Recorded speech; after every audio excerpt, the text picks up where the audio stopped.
What happens when a duchess walks into Bravo's studio thinking she can charm her way through another polished interview, only to find herself up against a host who refuses to play along? Tonight, Meghan Markle thought she was in control, but Andy Cohen had other plans. What began as a friendly late-night chat would soon unravel into one of the most combative interviews in television history. The lights of the Watch What Happens live set shimmered against the glossy background as Andy Cohen shuffled his note cards. The energy in the room was lively, but edged with curiosity, the kind of atmosphere that suggested something unpredictable was about to happen. "Ladies and gentlemen," Andy announced with his trademark grin, "tonight we have a very special guest. She's been making headlines around the world, and now she's here at Bravo. Please welcome the Duchess of Sussex herself, Meghan Markle." The studio audience applauded politely, though not with the thunderous excitement that usually accompanied Bravo's A-list guests. Meghan walked onto the set, dressed in a black-colored tailored blazer and sleek trousers. Her posture was impeccable, her stride deliberate, her expression already calculated for the cameras. She smiled, but it was the kind of smile that didn't quite reach the eyes. "Andy," she said smoothly, shaking his hand before settling into the guest chair. "Thank you for having me. I'm thrilled to be here." Thrilled sounded rehearsed, almost like a line from a press kit. Andy noticed, and so did the viewers. Andy leaned back, swirling his trademark cocktail with studied casualness. "So, Meghan, let's start light. How's life in California? You and Harry have been settling in, right?" Meghan's response was immediate and with just the slightest edge. "Life's wonderful. We don't really settle, Andy. We create, we build. That's what we've been doing in California. Creating something meaningful instead of just existing." There was a faint chuckle from the audience, though not entirely warm. Andy caught the dismissive undertone but let it pass. "That's great to hear. And how are you and Harry? I know the tabloids love to speculate." Her smile tightened and her voice took on a sharper quality. "We're perfect. Unlike what the tabloids invent daily, we actually have a strong marriage. So I'd suggest people stop wasting time obsessing over what they don't understand." The audience shifted slightly. Meghan's tone had been curt, defensive. Andy kept his composure, nodding politely. Of course, but, people are curious. That's the price of fame, right?" "Curious is one thing," Meghan replied with a cool laugh. "But let's not pretend curiosity justifies invasion. The public thinks they're entitled to every detail of my life, my marriage, my children. It's absurd." Andy raised an eyebrow but kept his voice calm. "Fair enough. But since you mentioned it to the public, and your father has been in the press again, making comments about wanting to see his grandchildren, do you think there's any chance for reconciliation there?" For the first time, Meghan's carefully trained smile faltered. Her jaw tightened. "Andy, my father has sold lies to the tabloids for years. He chose publicity over family. He's had countless chances to handle things privately, and he didn't. That chapter is closed." Her words were sharp, clipped, less an answer than a dismissal. The audience murmured. Andy leaned forward slightly, his expression mild, but his voice steady. "So no possibility of him meeting Archie and Lilibet?" Her eyes flashed. "I don't see why I should reward betrayal. Would you let someone who publicly humiliated you back into your home, Andy?" "Exactly. Let's not play naive." The sudden bite in her words caused the room to still. The temperature seemed to drop. Andy maintained his calm demeanor, refusing to rise to the hostility. "I hear you," he said evenly. "But some would argue that family ties are, different, unique, worth preserving." "They can argue all they want," Meghan snapped, her tone sharpening again. "They didn't live my life. They didn't live my reality. And frankly, I'm tired of people pretending they understand what it's like to be me." Andy took a sip of his drink, his smirk returning ever so slightly. He had spotted it, the crack in her polished armor. Meghan was already on edge, defensive, dismissive, and it was only the beginning. He decided to switch gears just slightly. "Let's talk about royal life then. When you first joined the family, you described it as overwhelming. Some might say you weren't prepared." Meghan's laugh was low and humorless. "Prepared, Andy.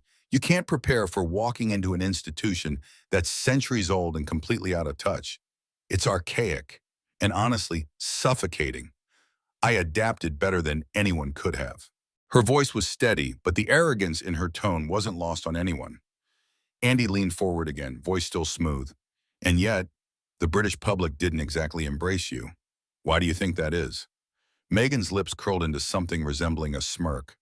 Because I was different. Because I challenged them. Because I wouldn't bow and scrape like they expected. And you know what? That's their problem, not mine. The audience gasped softly. Even Andy tilted his head, intrigued. He had interviewed countless celebrities, but rarely had someone walked onto a set with this much dismissive bravado. As the camera zoomed in on Meghan's perfectly composed but increasingly sharp expression, Andy realized part one of his show had already gone off the rails. And there were still plenty of questions left to ask. The tension was only beginning. The commercial break was short, but it did nothing to cool the tension on set. Meghan adjusted her blazer with brisk, clipped movements, her face stiff as the producers counted down to cameras rolling again. Andy, on the other hand, sipped casually from his cocktail glass, as if nothing unusual had happened at all. "Welcome back to Watch What Happens Live," Andy announced with that signature grin, though his eyes carried a glint of steel. "We're here with Meghan Markle, Duchess of Sussex, and we were just talking about royal life. Let's take this a step further." The camera cut to Meghan, who smiled tightly, her hands clasped in her lap. "Meghan," Andy began, "before the palace, before the Netflix deals, before all of this, you were an actress. Suits made you recognizable, and from there, things changed. Do you ever miss that world? The grind of auditions? The Hollywood hustle?" Meghan's reply came quickly, almost dismissively. "I don't miss anything, Andy. I've outgrown it. Acting was a stepping stone, not a destination. What I'm doing now has more impact than playing some paralegal on TV ever could." Her tone was sharp enough to draw a collective inhale from the audience. Andy's brows lifted slightly.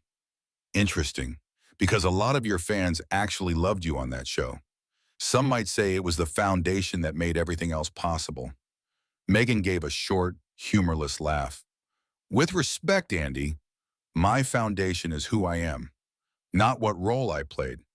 If people think I'm defined by a television show, that says more about them than it does about me." The condescension in her words was unmistakable. The audience shifted again. Andy didn't flinch. "All right," he continued smoothly, "let's talk about your marriage then. The public fascination is, well, endless. Harry and Meghan, you two are global brands at this point. But with that comes rumors, strain, distance. Are you and Harry as solid as you say you are?" Her expression hardened. "I'm not sure what kind of question that is. Of course we're solid. The rumors are noise. We don't listen to noise. Honestly, it's laughable that people think they have any insight into our marriage." Andy leaned forward slightly, voice calm but pointed. "So no truth whatsoever to reports that the two of you have been under pressure? That California life, media scrutiny, even your own projects, none of it has created cracks?" Meghan's smile returned, but this time it was icy. "Andy, let me put it simply. We are stronger than ever. If people need to invent fairy tales to make themselves feel better about their lives, that's their business. But our reality is love, commitment, and partnership. Full stop." The audience murmured again. Not applause, not cheers, just a low hum of discomfort. Andy let the silence stretch before he moved on. "Let's go back to your time in the UK, he said carefully. "There were, shall we say, mixed feelings among the British public. Some adored you, others were less welcoming. How do you see it now?" Meghan's eyes narrowed just slightly. "I see it as prejudice, plain and simple. People weren't ready for someone like me to challenge their outdated traditions.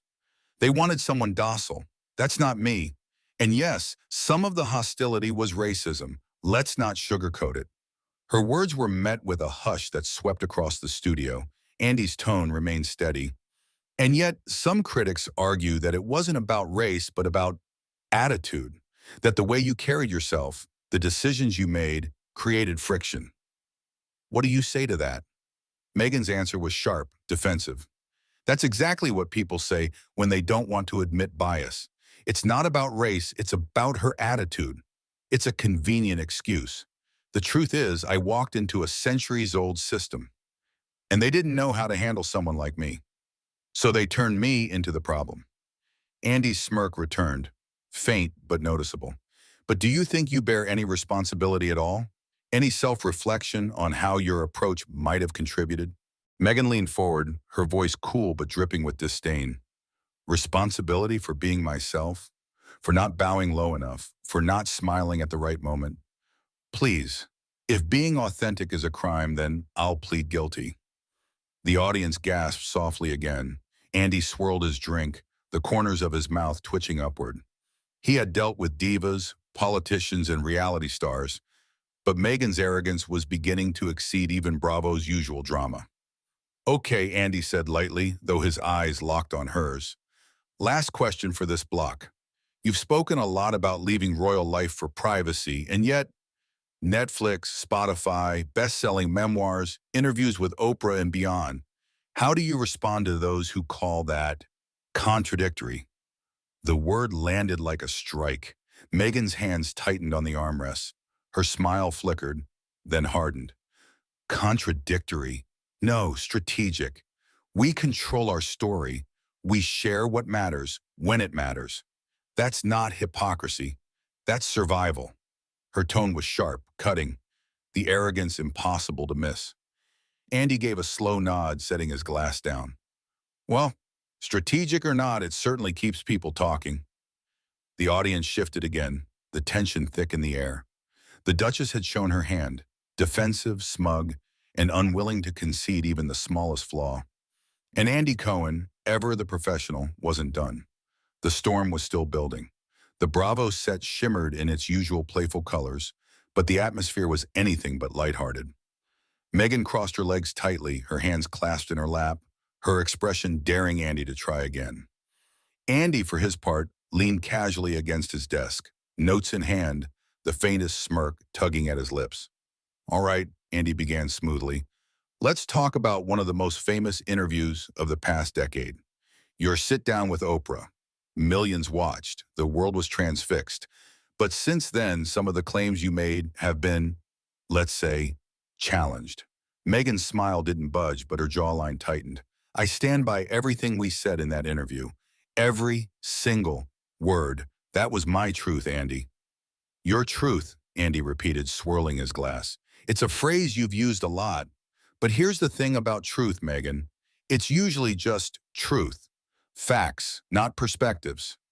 Her eyes narrowed. Are you questioning my honesty? Andy held her gaze. I'm questioning contradictions. For example, you told Oprah you and Harry were married 3 days before the official wedding in a private ceremony. But the Archbishop of Canterbury himself later clarified that wasn't a legal marriage, just an exchange of vows. Do you see how that looks misleading? A hush fell over the audience. Meghan leaned forward, her voice sharp. What Harry and I shared privately was sacred. Whether the Church of England calls it legal or not is irrelevant. What mattered was our commitment. Andy nodded, but his smile carried a hint of steel. But you didn't say that to Oprah. You said, quote, we were married before the wedding. Millions of people believed you. When the head of the church corrects you publicly, that's not semantics. That's a problem. Meghan's nostrils flared. You're twisting it. You sound just like the British press, desperate to pick apart my words instead of focusing on the bigger picture of what I endured. Andy raised a brow, but his tone remained calm. Well, let's stick with your words then. In that same interview, you claimed you had your passport and keys taken away, that you were trapped inside the palace. Yet records show you attended multiple public events, traveled abroad, even vacationed. How does that add up? The studio audience let out a ripple of murmurs. Meghan shifted in her seat, her composure cracking just slightly. Do you understand what it's like to live in a gilded cage, Andy? Just because I was allowed to appear in public doesn't mean I was free. Every move was monitored, every step controlled. You wouldn't understand. Andy gave a small laugh, though it was void of humor. Maybe not, but what I do understand is inconsistency. You've painted yourself as both completely powerless and completely in control, depending on which interview you're giving. And people notice that. Meghan's eyes flashed with irritation. People notice what they want to notice. I have nothing to apologize for. I told my story, and I will continue to do so on my terms. If the public can't grasp nuance, that's their problem, not mine. Her dismissive tone sent a ripple of unease through the audience. Andy leaned forward, his voice dropping into something quieter, but sharper. So when critics say you've monetized victimhood, the Netflix deal, the Spotify deal, Harry's memoir, are they also just failing to grasp nuance? The temperature in this room plummeted. Meghan's lips pressed into a thin line. That accusation is beneath you, Andy. We've built platforms to amplify voices that have been silenced, to highlight causes that matter. That's not monetizing. That's service. Andy swirled his drink, eyes fixed on her. Service that just happens to come with million-dollar checks, book sales, and glossy PR deals. Quite a coincidence. Meghan's composure cracked further. She leaned forward, her voice dripping with contempt. Do you mock every guest who tries to make a difference? Or is it just me? Andy didn't blink. I don't mock anyone. I hold people accountable, especially when they hold themselves up as symbols of authenticity while playing by celebrity rules. The audience deserves the truth, Meghan, not just your truth. The audience audibly gasped. Meghan sat back in her chair, her face flushed, her hands gripping the armrests. For the first time all evening, the mask of polished calm seemed to slip. Maybe, Andy added coolly, it's not the British tabloids or the royal family or even Hollywood that's the problem. Maybe, just maybe, it's you. Meghan's eyes widened, her face pale, then quickly flushed with rage. She opened her mouth to respond, but for a moment no words came. The Duchess of Sussex, usually so quick, so controlled, was visibly rattled. Andy took a slow sip from his cocktail, letting the silence stretch, letting the cameras drink in every flicker of emotion on Meghan's face. The audience sat frozen, not daring to move, knowing they were witnessing something extraordinary. This wasn't an interview anymore. It was a reckoning, and the final act was still to come.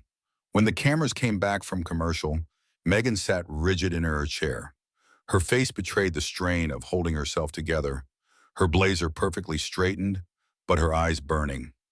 Andy shuffled his notes, leaned back in his chair, and smiled, not with warmth, but with the confidence of a man who knew he had his guest cornered. So Meghan, Andy began, his voice calm, almost conversational. We've talked about your marriage, the Oprah interview, your acting career. Let's talk about perception. A lot of people out there feel you've burned bridges with almost everyone, your father, your sister, the palace staff, even longtime friends. Why do you think that keeps happening? Meghan's head snapped toward him, her tone sharp. Because people sell lies, Andy. They betray trust for a headline or a payday. It's not me, it's them. Every single time. Andy nodded slowly, swirling the ice in his glass. So you're saying the common denominator in all of these fractured relationships isn't you? The audience let out a collective, ooh. Meghan's eyes narrowed, her lips tightening. I will not sit here and be psychoanalyzed by someone who profits off gossip. I've spent my life trying to rise above toxic people in toxic institutions. Andy leaned forward now, his voice steady but with a razor edge. Toxic people, toxic institutions, or anyone who doesn't bend to your narrative? Her face flushed. That's insulting, and frankly, sexist. Andy set his glass down with deliberate calm. No, Meghan, this isn't sexism. This is accountability. And if you're looking for someone to blame for every broken relationship, every contradiction in your story, maybe it's time to look in the mirror. The studio was dead silent. Meghan's hands gripped the arms of her chair, her knuckles white. Her voice trembled, but with fury rather than fear. You don't know me, Andy. You don't know what I've been through. Andy's smirk faded, replaced by an expression of pure resolve. I don't need to know you personally, Meghan. I just have to look at the pattern. You were a moderately successful actress. You married into the most famous family in the world. And from that moment on, you turned every grievance into a headline, every personal dispute into content. You built a brand not on who you are, but on who you married. The blow landed. Meghan inhaled sharply, her eyes wide. "That is absolutely outrageous," she whispered. Andy pressed on, his voice now booming across the studio. "You call yourself a duchess, but you have no role in the monarchy. You claim independence, but you live off the privileges that title gave you. You say you want privacy, but you've done more interviews, podcasts, and documentaries than anyone else in that family. Tell me, Meghan, what exactly are you without Harry's last name?" Gasps erupted from the audience. Meghan's face crumpled for the first time, the sheen of control evaporating. Tears welled in her eyes as she leaned forward, her voice breaking. "How dare you? After everything I've endured, how dare you reduce me to just—" Andy cut her off, his tone slicing through her words. "How dare you reduce everyone else, Kate, William, the Queen, to villains in your story so you can play the eternal victim? You weren't pushed out, Meghan. You walked out, and you've been cashing in ever since." The camera zoomed in as Meghan's tears began to fall, her face contorted with humiliation and rage. The silence in the studio was suffocating. "You're jealous," Andy continued, his voice now lower, more measured, but lethal.